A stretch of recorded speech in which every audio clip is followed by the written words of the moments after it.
Because the 8 secret sequences are really like the seasoning on the campaign. They are the things that we add in after we've nailed the foundation of every marketing campaign. And so I want to very quickly run through these just so that you understand where we kind of or what type of campaign we're adding these secret sequences onto. And so the first foundational element of every marketing campaign that we create is what's called a big marketing idea. Now, likely you've heard me talk about this before. You know that this is the single biggest breakthrough, learning this process, understanding how to create, develop, nurture big marketing ideas, that this was the single biggest breakthrough in my 15 plus years in the world of direct response marketing. A big marketing idea is the idea behind your marketing campaign. It's not the idea behind your product. It's not the latest innovation. You're not inventing the next iPhone. What we're talking about is what's the idea? What's the hook? What's the angle behind your marketing campaign? The angle behind your marketing message. And is it new? Is it unique? Is it different? Is it fresh? Is it timely? Does it give your prospect the feeling of discovery, an aha moment, something that they want to tell their friends about? And is it emotionally compelling and intellectually interesting? Those are the main criteria of what make up a big marketing idea. And before we write a single word of copy, we always look to find the big marketing idea for the campaign. Now, side note, one of the things that we teach in the E5 Camp Masterclass is that the big idea doesn't come from your creativity. The big idea isn't found in your head or in your mind. It's found during the examination stage. It's found when you are looking at the product and you're examining the product and you're looking for the different benefits of the product, the story behind the product. You're looking for unique and interesting tidbits of information as it relates to the product. You're digging out and developing the idea from the examination. Next is what we call a bold primary promise. This is, what are you promising your prospects when they go through and engage with your marketing campaign? What's the promise of transformation? What's the promise of result? What's the promise of outcome? What's the promise of alleviation of pain?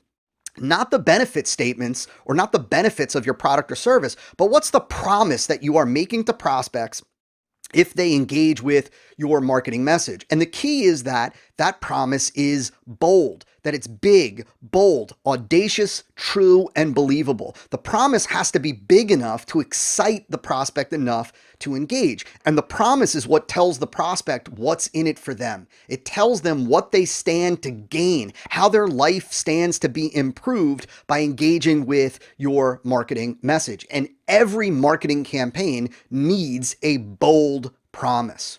The next element is what we call unique mechanism. And this is my kind of second favorite aspect of the E5 method of designing our campaigns. A unique mechanism is nothing more than the unique piece, part, component, process, aspect, or system behind your product or service that delivers the primary promise. It's the main vehicle within your product that fulfills that primary promise. It's why your prospect can expect to experience that transformation. Now, an example of a unique mechanism might be the unique bodywork method that you use in your massage practice that alleviates your client's pain immediately. It might be the unique algorithm in your software that gets people top rankings on Google. It might be the unique recipe that you use in your birthday cakes that make them taste so delicious. It might be the unique formulation, the unique combination of nutrients in your vitamin supplement that help to bring down cholesterol. The point is that it's the unique piece, part, component, process, or aspect of your product or service that delivers the primary promise. Now, a subtle point that I want to make here is that we're not talking about the unique selling proposition or what's typically referred to as the USP. The USP, unique selling proposition, is the unique benefit that is offered by your product. It's when your product offers a unique benefit, right? And you focus on that unique benefit, a benefit that prospects can't get from any other product or service. The unique mechanism is the part of your product or service that is unique to your product or service that fulfills on the primary promise. Sometimes you can have both a unique mechanism and a USP. Other times you might not have a USP, a unique benefit. You might just have a unique mechanism behind your main promise, behind what might be the same promise that other people are offering to your prospects. The next piece of every campaign is what's called an emotion hooking lead. And the lead is the first 350, 500, 800 words of your marketing campaign. That's regardless of whether you are using a multi-part video sequence, a long-form sales letter, a video sales letter, a short-form sales letter, a webinar, an evergreen webinar, a hybrid webinar, a direct mail letter. It does not matter. The first 350, 400, 500, 800 words is what is called the lead. And the single purpose of the lead is to set the emotional hook, is to get your prospect excited emotionally about the promise and about why they can expect to experience the promise, the unique mechanism. That's the entire job. The job of the lead is not to present logical information. It's not to talk about your product. It's not to talk about the offer. It's not to talk about how great you are. It's to set the emotional hook. The rest of your marketing campaign, what we're going to talk about in just a second, is all about fulfilling on that, all about proving to your prospect why it is that they can expect to experience that promise, why it is that the unique mechanism works. That's what we call an airtight marketing argument and thesis. The body of your marketing campaign is not a sales message. Remember, we're not salespeople, we're marketers. And marketing and selling are two completely different activities. Selling is about the product, it's about the offer, it's about you and your company. Marketing is all about the prospect and their needs and their wants and their desires. It's all about education, but it's about educating them in a way that leads them to the thesis. And the thesis is that the unique mechanism can deliver the primary promise better than any other mechanism out there. And the final foundational piece of every campaign is what I call a SIN offer. And that's superior, irresistible, no-brainer offer. And what this is about is recognizing that the offer and the quality of the offer is one of the most critical elements of every campaign. The offer is one of those pieces that can make or break a campaign. A great offer, a SIN offer, can double, triple, even quadruple your sales conversions. But a poor, plain vanilla, run-of-the-mill offer can crush your sales conversions. And so what this is about is putting together the absolute best offer, most irresistible offer, a superior offer, an offer that makes your prospects say, why wouldn't I do this? An offer that would make your prospects think, I would crawl over broken glass to get this. It's that good. And so when you combine these elements, these 6 elements right here, you've got the foundation of a stellar campaign in place. And only once you've got that stellar campaign in place do you then add the seasoning, which is the first of our 8 secret sequences. And so let's talk about secret sequence number 1. I call this the initial segmentation sequence. Now, I first heard about this from my buddy Ryan Levesque, the author of the best-selling book Ask, the creator of the Ask method. And I resisted this for a while because I thought that it was going to suppress opt-in rate. But not only did it not suppress opt-in rate, it in fact bumped our opt-in rate. And here's what it looks like. This is an example taken from the campaign that we use to release the E5 Camp Masterclass. Now, upon opt-in, what you'll see is that there is a single question with 3 options given before somebody can submit their email address. Now, what these are what we would call, or what Ryan calls, buckets. In essence, what we're doing is we are segmenting leads based on where they are at. You might segment leads differently based on your product or service, but in our case, we segmented leads based on their experience level with marketing. So you can see the first bucket is, I'm just getting started marketing online. The second bucket is, I'm marketing but not getting consistent sales.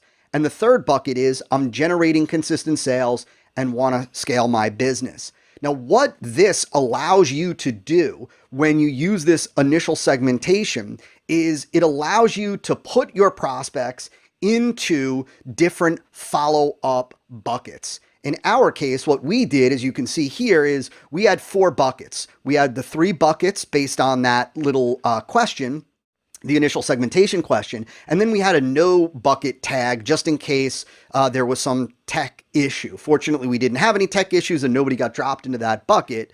But so what happens is the people that selected that first bucket, they got dropped into that bucket 1 tag sequence. And the second people, they got dropped into the second bucket tag sequence, and so on. Now, what we did was we sent a pre-framing email that was specific to each bucket. In this case, what you're looking at here on the screen is an example of the email that was sent out to the folks that jumped into bucket number 3. So the folks that opted in and selected, I'm generating consistent sales and want to scale my business, this was the email that they got. And you can see circled in red, it says, if you're ready to scale your business big and fast, you're going to love this, right? And then underneath the image, there's a little bit more customized copy, because what you're going to learn in the E5 Camp workshop is a new and different process for scaling customer acquisition. Now, the thing to understand is that we didn't write complete emails for each of the buckets. We tweaked the emails based on the bucket. And what this does is this gives prospects the feeling that this information is specialized for them and where they're at. And it's important for you to understand that prospects value specialized information. It's why today people happily pay specialists a lot more money than they do generalists. It's why a cardiologist makes a lot more money than a general doctor. It's why a Mercedes-Benz mechanic gets paid a heck of a lot more than a Goodyear mechanic, because people value specialized information. They want specialized information. And so what this does is give you the ability to convey that to your prospects right up front. Now look, I'm not saying to lie. If your information isn't appropriate for a different bucket, then the reality is you really shouldn't even have that bucket on your initial segmentation question. And so you only want to have buckets that are appropriate to the information that you are providing in your marketing campaign. Now, my buddy Jeff Walker took this initial segmentation sequence to another level. Here you can see Jeff's initial segmentation question. He's got 5 different buckets. Now, what Jeff did was Jeff created a customized bumper video for each one of those 5 buckets that he put at the start of his main video. So his main video, video number 1 in his launch sequence, he created a bumper video for each of the 5 buckets. That bumper video automatically played after somebody opted in based on which bucket they chose, and then it seamlessly went right into video 1. This is taking that initial segmentation sequence to another level. Just understand that by placing this one question on your opt-in page, you have the ability to create custom messages to your prospects based on where they're at, positioning your content as specialized information. Now, we're going to come back to this initial segmentation sequence in just a bit when I show you one of the later sequences and how we use these different buckets later on in the campaign. But that is secret sequence number 1.